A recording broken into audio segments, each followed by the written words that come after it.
compassionate, the most merciful. Peace and blessings to all prophets, Prophet Adam, Prophet Noah, Prophet Abraham, Prophet Jesus, Prophet Muhammad, peace be upon them all. And I make intention on you for love of Allah. And for those of you that don't know me, my name is Amar Habib. I'm a student in this class for about the last 4 years now. And today I'm going to take about 20 minutes of your time, and the rest of the time for Dr. Ghazi. And usually what I talk about, I pick a few verses from the Quran and discuss what they tell us. Today I'm going to do something different. Today I'm going to talk about some thoughts concerning the end of Ramadan. And so, because as we know, this is the last of Ramadan, and we're coming to the next Islamic month, the month of Shawwal. So I'm going to discuss a few tips I've learned from some lectures I heard about the best way to end our Ramadan. So let's talk a little about Ramadan. You know, Ramadan is the month of the Quran. The significance of Ramadan is a month which the Quran was revealed to Prophet Muhammad more than 1400 years ago. And during this month, it's really amazing when you think about all across the world, you know, Asia, Europe, Africa, North America, South America, Australia, most of all around the world are sacrificing their sleep, sacrificing their food, sacrificing their drink to come closer to Allah. You know, the Muslims all around the world have a common goal to become closer to Allah and become in His favor, right? And as you all know, today's the 30th of Ramadan. Today is the last day of Ramadan. So being that in Ramadan, there are a few things we should consider. First of all, we should remind ourselves, why is it that we fast during this month, right? Every commandment of Allah has a reason. We pray to God to help purify our income. We offer 5 daily prayers because that helps keep us away from the other evils. So what is the purpose of fasting? The purpose of fasting is to attain taqwa, right? The different taqwa is in your handout. Islam, could you please read the different taqwa? A critical level of faith that allows you to follow what you do. Thank you. Everyone knows right from wrong. The Prophet Muhammad's saying is the difference between right and wrong. If something good, that means it pleases your heart. If it pinches your heart, it means something bad, right? So that's the scale for good and bad. We all know the difference. But the question is, do we follow what we know, right? And having taqwa makes the decision to do good and bad makes it easier for us.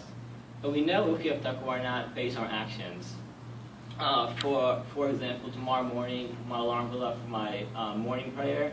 You know, is my instinct to hit the snooze button, or do I get up? And that's one example. Or today on the way home, when I stop at a street light and the homeless person asks for money, is my instinct to ignore them, or my instinct to do something for them? Right? Those are examples of how we can see if we have taqwa or not. And what else is Ramadan? Ramadan is also a month where we recharge our spiritual battery, right? You do a cell phone, right? And so how often do you charge your cell phone? Every night. So in the same sense, our heart needs to be recharged once a year.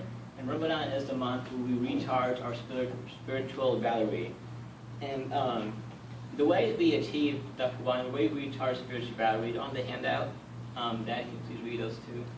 Increasing our worship of Allah, meaning prayer, remembrance of Allah, reading Quran, and number 2, increasing our kindness to our fellow mankind, being more charitable, showing more compassion, showing more empathy.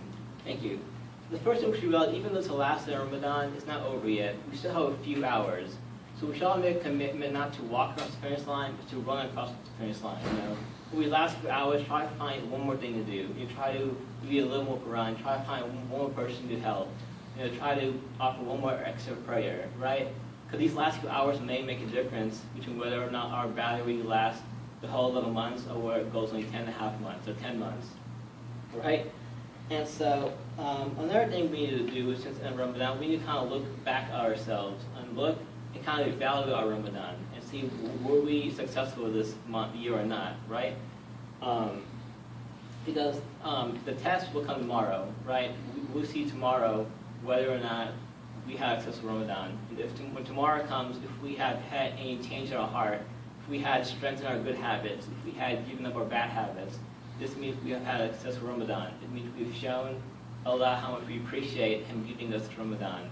So not everyone who saw last Ramadan saw this Ramadan.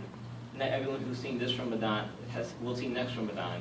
The question is, do we treat it like last Ramadan, or do we squander it, right? On the other hand, if I haven't changed my heart, if tomorrow comes, I'm exactly the same amount as it was before Ramadan. That means the only thing I've done this month is make life hard on myself by keeping away from food and drink, right?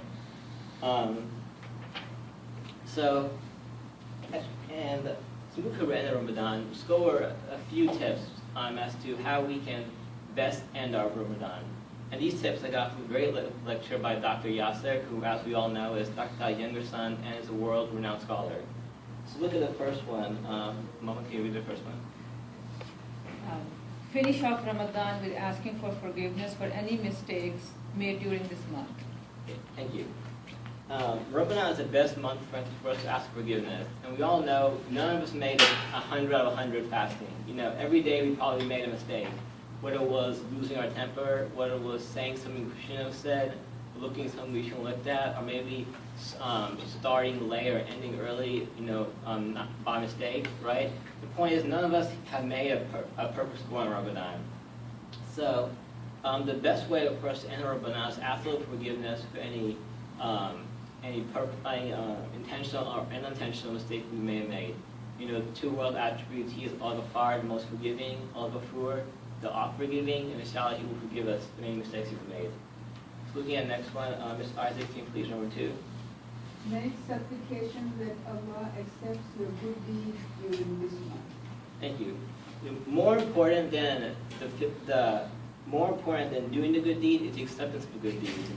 The more important than my physical action of doing the good deed is Allah's spiritual acceptance of doing the good deed. Right? Because what good are good deeds and none of them are accepted by Allah.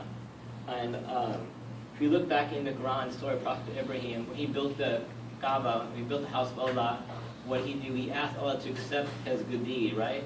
And so a prophet of Allah, Prophet Ibrahim, one of the most honored prophets, asking for his good deed to be accepted after building the Kaaba, it would be wise for all of us to follow his example, all of us to ask, make a supplication this evening, and that inshallah Allah accept all the good deeds we have done, right? And so think about it this way, Mr. Gerald, sorry. When you were in college, were you more anxious before taking a test or while waiting for the results? Waiting for the results. Exactly. And it's the same way for the believer. The believers, the quality of the believer isn't to do good deeds, it's that they're anxious after doing the good deeds, wondering, was my good deed accepted or not? When a believer does a good deed, he is in a mix of fear and hope. He's not on the extreme pendulum of hope where he's overly confident that no matter what, yes, my good deed is accepted. And at the same time, he's not at the extreme pendulum of fear where he's a pessimist and saying, there's no way it's accepted. He is in the middle. He is hopeful that his good deed is accepted. At the same time, he's fearful of what he will do if it's not accepted. So tonight, before we break our last fast, a good idea for all of us is to make a supplication, ask Allah to accept all the good deeds we have done this month.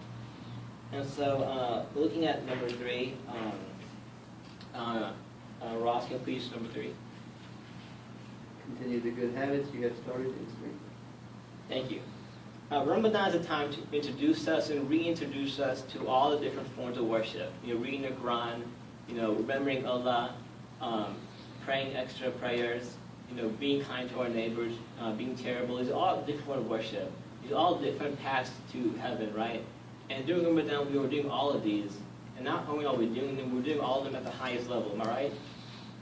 And so, as Ramadan ends, we should make a commitment to at least, it's impossible to maintain the same level, right?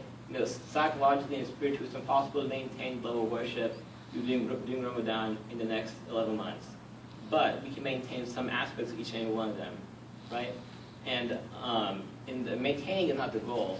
The goal is to be doing more now than we were doing before Ramadan. You should be doing more worship, and you should be doing more service to your fellow mankind at the end of Ramadan than you were before Ramadan, right? You should be giving more charity after Ramadan than before Ramadan. You should be reading more Quran after Ramadan than before Ramadan. Does that make sense? And so this this takes a plan, right? It's not going to happen by accident. You have to kind of sit down and figure out how am I going to increase my good deeds and my good habits after Ramadan, right? And so it's looking at number 4. Ms. Hani, please, number 4. Be thankful for the Ramadan that was given to you and thank Him for allowing you to do all the good things you did during this month. Thank you. And being thankful is an integral part of Islam. It's one of the 7 attributes that Allah loves. And Prophet Muhammad's famous saying is thankfulness is half of the faith. This shows you how important it is to be thankful. And like I said, that everyone saw last Ramadan has seen this Ramadan. And not only should we be thankful for seeing Ramadan, we should be thankful that we were all in a safe environment to observe Ramadan. Think about all across the world, not every Muslim has a safe environment to practice Ramadan. Think about in Western China, the government won't let the Muslims fast, Or think about the Muslim brothers and sisters in Gaza right now, who they can't safely practice Ramadan because they're under constant fear of attack, right? But not only Allah blesses us with seeing this month, He blesses us all with a safe environment to practice and worship during Ramadan. And for this we should be thankful. And I also believe and understand that everything comes from Allah. And everything happens because Allah allows it. So we shouldn't be filled with pride over the worship we've done. We should understand that all the worship we have done this month has happened because Allah allows us to worship Him. You should not let our hearts be full of pride. Just think about it. Look back in the story of Prophet Adam. When Prophet Adam was created, why didn't Iblis bow down to him? Because he was filled with pride. He had his pride from all the worship he had done, and that made him refuse to prostrate to Prophet Adam when Allah told him to. And it was his pride that made Iblis go from one of Allah's most honored servants, one of the most despised beings in the universe. Am I right? So we shouldn't fall into the trap of pride. We should be humble. It's okay to be happy. You can be happy about the worship you did. That's okay. But don't let that happiness turn to pride. We should be humble. We should be thankful. Allah loved us enough that He lets us worship Him. Because if Allah had wanted, He could have made our hearts hard and not let us worship Him. But He loves each and every one of us enough that He allowed us to worship Him during this Ramadan. Think of how many Muslims do you know who, when Ramadan comes, they treat it like a joke, right? They don't do anything with it. But Allah has all of us be the best of His servants by letting us all have the opportunity to worship Him. And for this, we should be thankful, right? So number 5, Mrs. Leffert, please, number 5. Don't forget the feeling of peace you had during Ramadan. Thank you. So what do I mean by this? Throughout the year, it's natural for us to have doubts come in our mind. Is doing this charity worth it? Is forgiving the person worth it? Is losing sleep to worship Allah worth it? But during Ramadan, we discover and rediscover the sweetness and the joy of being a Muslim. We discover why we are Muslim in the first place. Think about it. During Ramadan, we have this joy in our heart that can't be explained. It can't be scientifically explained. I mean, Ross, what do you say? This is your first Ramadan, right? What do you say? Is there any joy in your heart? Is there any that you have experienced from Ramadan you didn't experience before? Yeah, I think more of it. More Absolutely. joy. Absolutely. Much more joy. Absolutely. For example, during Ramadan, when I wake up at 2 or 3 in the morning, worship Allah, the moment I get out of bed, my sleepiness goes away, and I'm excited, I'm happy, I'm joyful that I'm about to worship Allah at this late hour of the morning, right? And no human being of right mind is happy with waking up 2 a.m., right? But during Ramadan, we're all excited about it, and we're all excited about losing sleep, we're all excited about making sacrifices, right? We rediscover the sweetness and the joy of being a Muslim. And so the important thing for us to do is remember this feeling we have. Remember this joy we have during Ramadan. For our next level of minds, when any kind of doubt creeps into our mind as to whether or not we're doing this work there, remember this joy that reaffirms that we are on the right path. Prophet Muhammad, he called this the halawat iman. He called it the sweetness of faith. We have tasted the sweetness of faith, so never forget this feeling. And remember it for the next 11 months. Let's look at number 6. Aziz Uncle, could you please read number 6? Okay, continue to run through the finished line of Ramadan and beyond. Thank you. What's more important, beginning the race or end the race? Because end the race is important. So, no one cares about the beginning of the race, right? So, so what we should do is continue to run through the finish line, continue to run onward. How foolish is somebody who spends a whole month building a rug and then sets it on fire, right? How foolish is that person, right? Just don't be that person. You spent the whole month building your faith and building your the love of Allah. Don't let it all go to waste by not working on it, right? You know, because the ones who change their life, the ones who continue to run after Ramadan, this is the person who's successful. And the sad fact is that 90 to 95% of Muslims, the day Ramadan ends, they stop the good habits. And 95% of Muslims, the day Ramadan ends, they put the ground for 11 more months.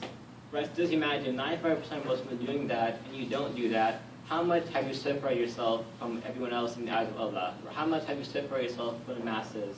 How much have you shown Allah how much you appreciate Ramadan, right? And so just continue to do the good habits you've done in Ramadan. So number 7, Mr. Diego, please, number 7. Don't give up fasting for the next 11 months.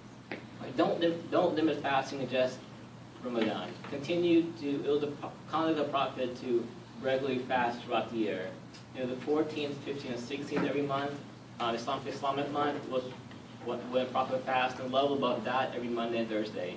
Right, tomorrow, inshallah, is Eid, our celebration, but the next 6 days after that, the next day, the 6th day of Shawwal, the blessing of fasting the whole month of Ramadan, and those 6 days, you get the reward of fasting the whole year, right?